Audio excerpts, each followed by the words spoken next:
फ्रांसीसी क्रांति, the French revolution. एक सुबह की बात है। लगभग 7,000 की संख्या में महिला और पुरुष एकत्रित होकर के शहर में सभी सरकारी दफ्तरों पर जबरदस्ती घुसने लगी और वहां के हथियारों को अपने कब्जे में लेने लगी। और अधिक गोला बारूद की चाह में वो फ्रांस की ही एक शहर बास्तीन में जो जेल था वहां जबरदस्ती प्रवेश किया और सभी हथियारों को अपने कब्जे में लेकर के पूरे जेल को ध्वस्त कर दिया और वहां के कैदियों को छुड़ा करके राजभवन को चारों तरफ से घेर लिया। फ्रांस की ये एक बहुत बड़ी घटना थी जो घटी थी 14 जुलाई सन 1789 को, 14 सेंचुरी 1789। फ्रांस की पूरी जनता एकजुट हो गई थी और राजा का विद्रोह कर रही थी। ये कोई अचानक घटने वाली घटना नहीं थी, इसके पीछे एक बहुत बड़ा कारण था। तो चलिए हम चलते हैं कहानी में थोड़ा पीछे और समझने की कोशिश करते हैं कि फ्रांस में इतनी बड़ी क्रांति का जन्म कैसे हुआ। सन 1774 की घटना है। लुई 16वां, जो कि बूर्बो राजवंश का एक राजकुमार था, राजा बनाया गया। 20 वर्ष में उसकी शादी मैरी नामक एक युवती से हुई। राजा बनने के बाद लुइस अपने खजाने को देखने के लिए जाता है। तब वहां पर अपने खजाने अर्थात राजकोष को वो खाली पाता है। बाद में पता चला कि उनके पूर्वजों ने अमेरिका के 13 उपनिवेशों को, जो कि ब्रिटेन के कब्जे में थे, उनको आज़ाद कराने के लिए काफ़ी धन खर्च किया, जिससे राजकोष खाली हो गया। उनको लगभग 10 अरब लिव्रे, जो कि वहाँ की मुद्रा थी उस समय की, उनको लगभग 10 अरब लिव्रे का कर्ज लेना पड़ा, जबकि 2 अरब लिव्रे का कर्ज उनके सिर पर पहले से था। एक तरफ राजकोष खाली हो गया और दूसरे तरफ 12 अरब लिव्रे का कर्ज उनके सिर पर था। अब अपनी आर्थिक स्थिति को सुधारने के लिए लुई 16वां के पास केवल एक ही रास्ता था कि वो जनता से जितना हो सके टैक्स वसूल सकें। आप यहाँ स्क्रीन में देख पा रहे होंगे, यही वो लुई 16 या लुई 16वां बूर्बो राजवंश का राजा है, जिन्होंने जनता के ऊपर अंधाधुंध टैक्स लगाए, क्योंकि उनके सिर पर राजकोष को फिर से भरने का जुनून और अपने कर्ज से मुक्ति पाने का एक और मात्र एक रास्ता केवल यही दिख रहा था। क्योंकि जो लेनदार थे जिनसे उन्होंने कर्ज लिया था, वो अपने 12 अरब लिव्रे के साथ साथ 10% ब्याज की भी मांग कर रहे थे। अगर जल्द से जल्द उनका कर्ज न चुकाया गया तो ये बहुत ज़्यादा बढ़ जाता। अतः इससे बचने के लिए लुई 16 ने अपनी जनता के ऊपर टैक्स लगाना चालू किया।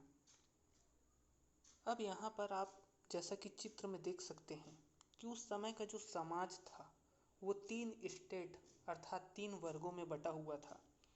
पहले स्टेट में आते थे चर्च के पादरी वर्ग, जो चर्च का पुजारी होता है, वो पहले स्टेट के लोग थे, मतलब प्रथम वर्ग के लोग थे।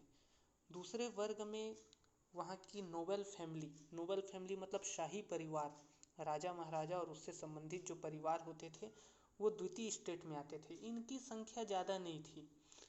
फ्रांस की पूरी जनसंख्या का ये केवल 10% थे, जबकि 90% लोग थर्ड स्टेट मतलब तृतीय वर्ग में आते थे।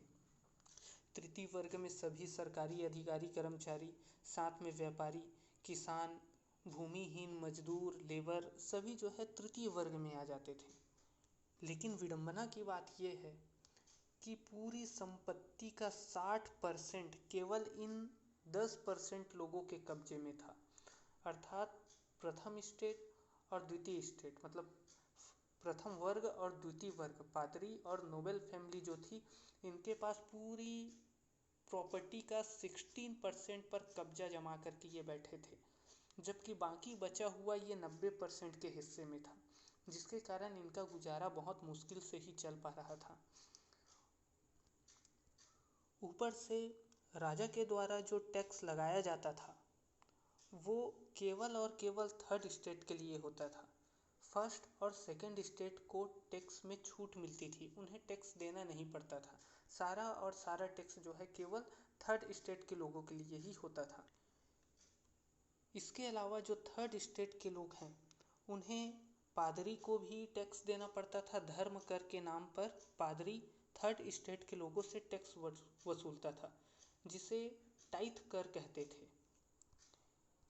इसी प्रकार ये नोबेल फैमिली भी जो सेकंड स्टेट में आते हैं, द्वितीय वर्ग के जो लोग हैं, वो भी थर्ड स्टेट के लोगों के साथ थर्ड स्टेट के लोगों से टैक्स वसूलती थी, जिन्हें टाइल टैक्स। देखिए फिर से आप समझने की कोशिश कीजिए। जो फर्स्ट स्टेट के जो लोग हैं, पादरी जो टैक्स वसूलता था जनता से थर्ड स्टेट के लोगों से, वो टाइथ कर या टाइथ टैक्स कहलाता था। जबकि सेकंड स्टेट के जो लोग हैं वो जनता से जो टैक्स वसूलते थे वो टाइल टैक्स कहलाते थे। इनके अलावा राजा तो टैक्स वसूलता ही था। जैसे रोज़मर्रा की जो चीज़ें हैं, जैसे तंबाकू यूज़ करते थे लोग, नमक यूज़ करते थे और बहुत सारी जो चीज़ें यूज़ करते थे जिनके बिना डेली का काम पॉसिबल नहीं है, उन पर इन्होंने जो है टैक्स लगा रखा था। इसके अलावा और भी बहुत सारे ऊटपटांग टैक्स ये जो है लगाते रहता था। और साथ में इनको समाज के कंडीशन से कि यहाँ पर क्या अकाल पड़ा हुआ है, ओले गिरे हुए हैं जिनके कारण जो है फसल पूरी चौपट हो गई है, इनको इनसे कोई मतलब नहीं था। इनको तो जल्दी से जल्दी अपने कर्ज से मुक्ति पाना था और ज़्यादा से ज़्यादा अपने राजकोष में धन इकट्ठा करना था, ताकि ये पहले की तरह विलासी जीवन, आलीशान जीवन जी सके। देखिए एक तरफ जनसंख्या बढ़ रही थी फ्रांस की, लगभग 1789 तक वहाँ की जनसंख्या 2.8 बिलियन हो चुकी थी, लेकिन उस हिसाब से उत्पादन नहीं बढ़ रहा था। जनता को उस हिसाब से इनकम नहीं हो पा रहा था। खेतों में ओले गिरने के कारण फसल पूरी चौपट हो गई थी। गेहूं की जो फसल वहाँ पर उगती थी वो इस समय बिल्कुल नहीं हो पाई थी, जिनके कारण उनका जो मुख्य भोजन था, है ना, डबल रोटी या जिसको पाव बोलते हैं, है ना, पाव ब्रेड, वो उत्पादन उनका कम होने लगा, जिसके कारण महंगाई बढ़ने लगी। देखिए एक तरफ जो है जनसंख्या बढ़ रही है और दूसरी तरफ प्राकृतिक आपदाओं के कारण उत्पादन नहीं हो पा रहा है और महंगाई भी बढ़ रही है। लेकिन दूसरी तरफ गवर्नमेंट का भी जो टैक्स है वो बढ़ते जा रहा है। इनकम जितना नहीं हो पा रहा है उससे कहीं ज़्यादा ये जो है टैक्स वसूलने की फिराक में लगे हुए हैं। दूसरी तरफ जो बेकरी वाले हैं वो भी पाव का मतलब डबल रोटी का ब्लैक मार्केटिंग, जमाखोरी करना जो है चालू कर दिए हैं। देखिए हमारे यहाँ भारत एकदम संपन्न क्षेत्र रहा है शुरू से।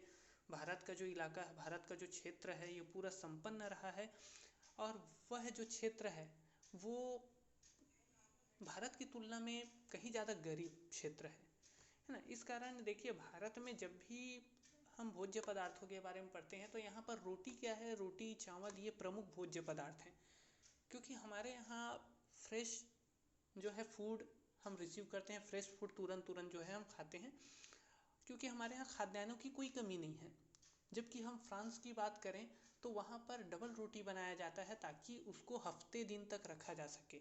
अगर वो गेहूं से रोटी बनाते तो 24 घंटे के बाद लगभग वो मतलब या तो सूख जाता है ना, या तो फिर टेस्ट में जो है चेंजेस आ जाते उसके। तो डबल रोटी एक ऐसा प्रोडक्शन होता है, एक ऐसा भोज्य पदार्थ होता है जिसको लगभग हम लंबे समय तक, कुछ दिनों तक हम जो है उसको अपने साथ रख सकते हैं, वो ख़राब नहीं होता है। तो फसल बर्बाद हो जाने के कारण, खेतों में फसल न होने के कारण वहाँ खाद्यान्नों की कमी हो जाती है और इसी बात का फ़ायदा वहाँ के जो बेकरी दुकान वाले होते हैं वो उठाते हैं और वो सारे स्टॉक को जाम कर देते हैं और बहुत कम स्टॉक जनता के सामने पेश करते हैं और उनका भाव जो है, उनका जो रेट है वो बहुत बढ़ा करके बोलते हैं, जिसके कारण जनता आक्रोशित हो जाती है और बेकरी स्टोर्स में वो धावा बोल देती है और सारा चीज़ लूट पाट मचा देती है। इसके अलावा जनता अपने जो जमींदार हैं, जिनके माध्यम से राजा टैक्स वसूलता था, उनके ऊपर भी जनता का आक्रोश फूट पड़ता है और वो जमींदार के विरोध में एक भीड़ लेकर के उनको एक हिसाब से मारने के लिए उनके पीछे भागती है, जिसके कारण अधिकांश जमींदार या तो देश छोड़ के भाग जाते हैं या अपना क्षेत्र छोड़ करके दूसरे क्षेत्र में जाकर के छिप जाते हैं। ये स्थिति थी उस समय के फ्रांस की, जो खुद वहाँ के राजा ने, लुई 16वां ने अपने गलत लगाए हुए टैक्सों के कारण उसने खुद जो है उत्पन्न किया था। देखिए, राजा कभी भी टैक्स जो है वो अकेले नहीं लगाता था। टैक्स लगाने से पहले वो एक असेंबली बुलाता था, जिसमें प्रथम स्टेट के 300 प्रतिनिधि, सेकंड स्टेट के 300 प्रतिनिधि और जो हमारा थर्ड स्टेट है वहाँ के 600 प्रतिनिधि, टोटल 1200 प्रतिनिधि और राजा एक साथ मिल करके चर्चा करते थे टैक्स के ऊपर। लेकिन ये एक प्रकार का दिखावा ही था, इसमें जो थर्ड स्टेट को बुलाया जाता था उनका कोई रोल नहीं होता था और एक प्रकार से उनको तो बैठने के लिए सीट भी नहीं दिया जाता था। फर्स्ट और सेकंड स्टेट के जो लोग बैठे रहते थे कुर्सियों में, उनके पीछे वो जो है थर्ड स्टेट के लोग खड़े होते थे। तो इन पर भी उनको जो है एक असमानता का भाव देखने को मिलता था, एक बेइज्जती का भाव देखने को मिलता था और इनकी बातों की ज़्यादा वैल्यू भी नहीं होती थी। फाइनली जो बातें हैं या फाइनली जो घोषणा करनी है ये राजा ही करता था। तो वही जब राजा को ही सारी बातें कर लेनी है, सारा निर्णय अकेले लेना है, तो असेंबली बुलाने से कोई मतलब नहीं है।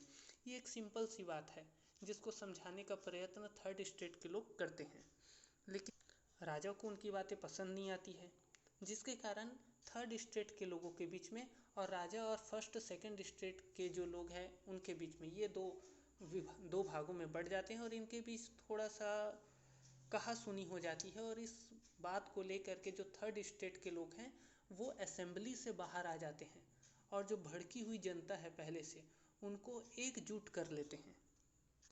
थर्ड स्टेट के जो लोग हैं वो अपने व्यापार के बल पर, जो विदेशी व्यापार करते थे, वहाँ से ऊन या रेशम वो जो आयात निर्यात करते थे, उनके बल पर उन्होंने काफ़ी धन कमा लिया था। और इसके अलावा थर्ड स्टेट में बहुत से बुद्धिजीवी वर्ग के भी लोग थे, जिनके मार्गदर्शन में ये पूरा थर्ड स्टेट संगठित हुआ और राजा के अपोज प्रोटेस्ट करने के लिए, मतलब राजा का विद्रोह करने के लिए ये तैयार हुए। अब ये उच्च वर्ग के संरक्षण में, माफ़ कीजिएगा, थर्ड स्टेट तृतीय वर्ग के संरक्षण में आंदोलन चलने लगे। अंततः लुई 16वां को मजबूरीवश जो थर्ड स्टेट ने मिल करके एक अपना संगठन बनाया था, जिनको उन्होंने नेशनल असेंबली नाम दिया था, उसको मान्यता देनी ही पड़ी। नेशनल असेंबली को मान्यता मिलने के बाद 14 अगस्त सन 1789 को नेशनल असेंबली ने जनता पर लगाए गए सभी टैक्स खत्म कर दिए और जो कुछ विशेषाधिकार प्राप्त जो लोग थे उनके विशेष अधिकारों को, उनके पावर को भी खत्म कर दिया। उस समय जो नेशनल असेंबली था उनके स्ट्रक्चर के बारे में, उनकी संरचना के बारे में चलिए हम थोड़ा सा समझने की कोशिश करते हैं। देखिए, जो नई नेशनल असेंबली बनी थी उसकी संरचना देखिए कुछ इस प्रकार से थी। जो तृतीय वर्ग के लोग थे, थर्ड स्टेट के लोग थे, उनको दो भागों में बांटा गया था, एक सक्रिय नागरिक और दूसरा निष्क्रिय नागरिक। सक्रिय नागरिक में वे लोग आते थे जो टैक्स पटाते थे, या एक प्रकार से कहें जो ज़्यादा टैक्स पटाते थे, लगभग 3 दिन के बराबर टैक्स पटाते थे। कोई कम टैक्स पटाता था, कोई ज़्यादा। तो जो ज़्यादा टैक्स पटाते थे लगभग 3 दिन के बराबर, 3 दिन की मजदूरी के बराबर जो टैक्स पटाते थे वो सक्रिय नागरिक कहलाते थे। और जो टैक्स नहीं पटाते थे या कम टैक्स पटाते थे वो निष्क्रिय नागरिक में आते थे। दोनों नागरिक हैं, लेकिन जो सक्रिय नागरिक होते थे उनको वोट देने का अधिकार होता था। ये जो सक्रिय नागरिक हैं ये एक निर्वाचक मंडल को वोट देता था। आप यहाँ पर देख सकते हैं ये जो सक्रिय नागरिक है ये वोट दे रहा है किनको, निर्वाचक मंडलों को। निर्वाचक मंडल में 50,000 पुरुष हैं और ये निर्वाचक मंडल किसे चुन रहा है? नेशनल असेंबली को, जिसमें 745 सदस्य हैं। ये बिल्कुल उसी प्रकार से है जैसे हम प्रधानमंत्री को चुनते हैं। प्रधानमंत्री को चुनाव की जो पद्धति है, हम प्रधानमंत्री को जब चुनते हैं तो ये एक प्रकार से अप्रत्यक्ष निर्वाचन कहलाता है। हम प्रधानमंत्री को डायरेक्ट नहीं चुनते, हम लोकसभा के सदस्यों को चुनते हैं, और वो जो लोकसभा के सदस्य हैं वो अपने ही बीच में से किसी एक को प्रधानमंत्री चुनेंगे तथा कैबिनेट मंत्री या केंद्रीय मंत्री चुनेंगे, उनको हम नहीं चुनते हैं। ठीक उसी प्रकार ये जो सक्रिय नागरिक हैं वो निर्वाचक मंडल को चुनते हैं, और ये निर्वाचक मंडल नेशनल असेंबली को चुनती है।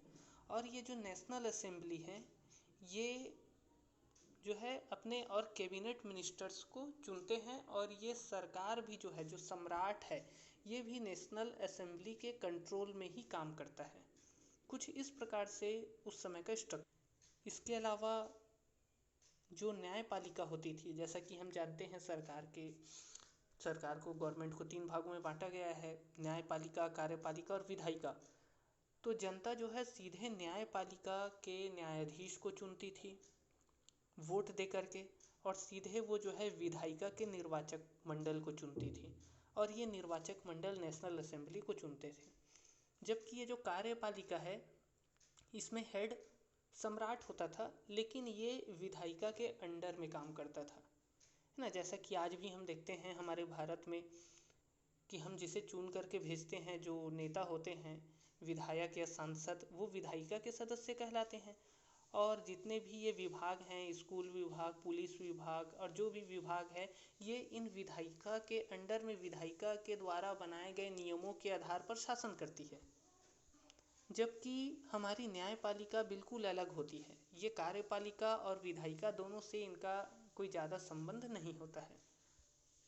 लेकिन अब यहाँ पर आप बताइए कि क्या चुनाव की ये पद्धति सही है कि हम एक प्रकार से गरीब लोगों को वोट देने के अधिकार से वंचित कर रहे हैं और उनको निष्क्रिय नागरिक के रूप में मान्यता दे रहे हैं, और जो लोग ज़्यादा वोट देते हैं उनको हम सक्रिय नागरिक के रूप में मान्यता दे रहे हैं और उनको वोट देने का अधिकार है। जबकि दोनों फ्रांस के नागरिक हैं, उसके बावजूद भी आर्थिक रूप से अमीर या गरीब होने के कारण इनके साथ भेदभाव करना क्या सही है, ये आप कमेंट में बताइए। अब देखिए यहाँ पर लुई 16 ने भले ही नेशनल असेंबली को मान्यता दे दी थी, लेकिन ऐसा करने से उसने खुद अपने शक्ति को, अपने पावर को कम कर लिया था, और वो नेशनल असेंबली के अंडर में आ गया था, जो कि उसे बिल्कुल भी पसंद नहीं था। इस कारण वो लगातार अपने आसपास के पड़ोसी मित्र देश के राजाओं के साथ वो गुप्त वार्ताएं करने लगा, और उनके जो पड़ोसी मित्र राजा थे, जैसे कि प्रशा के राजा और ऑस्ट्रिया के राजा, इन्होंने अपने मित्र की सहायता करने के लिए एक योजना बनाई कि गर्मी के मौसम के बाद हम एक छोटी सी सशस्त्र सेना भेजेंगे और यहाँ के नागरिकों को नियंत्रण में ला लेंगे, और राजा की स्थिति जो पहले थी वो पहले वाली स्थिति उनको लौटा देंगे। लेकिन जनता को इस बात की भनक पहले से लग चुकी थी, और जनता ने एक बहुत बड़ी सेना तैयार की, जिसमें से सभी नागरिक खुद से, खास करके जो पुरुष हैं वो पुरुष खुद से उस सेना में एक स्वयं सेवक के रूप में आने लगे, शामिल होने लगे, और प्रशा और ऑस्ट्रिया के ऊपर धावा बोल दिया। स्थिति थोड़ी खराब हुई उस समय, क्योंकि सभी पुरुष युद्ध के लिए निकल पड़े, तो घर की सारी जिम्मेदारी महिलाओं पर आ गई थी। लेकिन अब देश की बात थी, आज़ादी की बात थी, तो सभी जो है बिल्कुल उत्साही रूप से देशभक्ति नारे लगाते हुए, राष्ट्रगान गाते हुए, उसी समय राष्ट्रगान भी आया था, रॉबर्ट डी लाइल द्वारा लिखित एक कविता मार्सिले, जिसका नाम मार्सिले है, उसी समय गाया गया था वहाँ के क्रांतिकारियों द्वारा, और बाद में इसको जो है वहाँ के राष्ट्रगान के रूप में मान्यता भी दे दी गई। तो इस प्रकार से बिल्कुल उत्साही भाव से, बिल्कुल जो है देशभक्ति का गीत गाते हुए ये दुश्मन देशों के ऊपर आक्रमण कर दिए, और जो उनके राजा थे लुई 16वां और उनका जो परिवार था उनको बंधक बना लिया। बंधक बनाने के बाद वहाँ की जो नेशनल असेंबली बुलाई गई, और वहाँ के जो न्यायाधीश थे उन्होंने राजा के खिलाफ जो है मुकदमा चलाना चालू किया अदालत में, और वहाँ के न्यायाधीश ने राजा को देशद्रोही का आरोप लगाया। देशद्रोह के आरोप लगने के बाद न्यायाधीश ने राजा को सरेआम फांसी देने की जो है सजा सुना दी। और इस प्रकार 21 जनवरी सन 1793 में प्लेस डी ला कनकॉर्ड नाम का एक जगह है फ्रांस में, वहाँ पर लुई 16वां को सार्वजनिक रूप से फांसी दे दी गई। और इस प्रकार से रूस में मोनार्की अर्थात राजतंत्र खत्म हुआ और वहाँ लोकतंत्र की स्थापना हुई। और अब की बार पुरानी जो नेशनल असेंबली का जो कॉन्सेप्ट था उसको ख़त्म करके एक नई असेंबली का कॉन्सेप्ट लाया गया, और इस नई असेंबली में कोई भेदभाव नहीं रखा गया, और हर एक व्यक्ति को, चाहे वो गरीब हो या अमीर, और चाहे वो टैक्स पटाता हो या ना पटाता हो या कम पटाता हो, तो उससे कोई मतलब ना रखते हुए आयु के आधार पर उसको वोट डालने का अधिकार दिया गया। अर्थात जब कोई व्यक्ति 21 वर्ष की आयु पार कर जाता था तो उसको वोट देने का अधिकार प्राप्त हो जाता था। क्या आप बता सकते हैं कि हमारे देश में वोट देने का अधिकार कितनी वर्ष की आयु के बाद प्राप्त होता है? आप कमेंट में बताएं। आप ये भी बताएं कि लोकसभा में चुनाव लड़ने के लिए या लोकसभा का सदस्य बनने के लिए कम से कम कितने वर्ष की आयु की ज़रूरत पड़ती है, तथा राष्ट्रपति के पद के लिए कितने वर्ष की आयु की ज़रूरत पड़ती है। ये 3 सवाल मैं एक बार फिर से आपके लिए दोहराता हूँ। वोट डालने के लिए कितने वर्ष की आयु चाहिए, लोकसभा के सदस्य के लिए कितने वर्ष की आयु चाहिए, और राष्ट्रपति पद पर जाने के लिए कितने वर्ष की आयु चाहिए। ये 3 सवालों के जवाब आप मुझे कमेंट में बताएं। और आप ये भी बता सकते हैं कि अगला क्लास या अगला मेरा क्लास जो है वो कौन से टॉपिक पर मैं बोलूँ, है ना, कौन से विषय पर मैं क्लास लूँ। अगर आप ये कमेंट करके बताएंगे तो मैं कोशिश करूँगा कि आपकी जो इच्छा है, आप जो टॉपिक मुझसे पढ़ना चाहते हैं, मैं आपके सामने उसे प्रस्तुत करूँ। चलिए ठीक है, क्लास मैं यहीं पर ऑफ करता हूँ। ओके।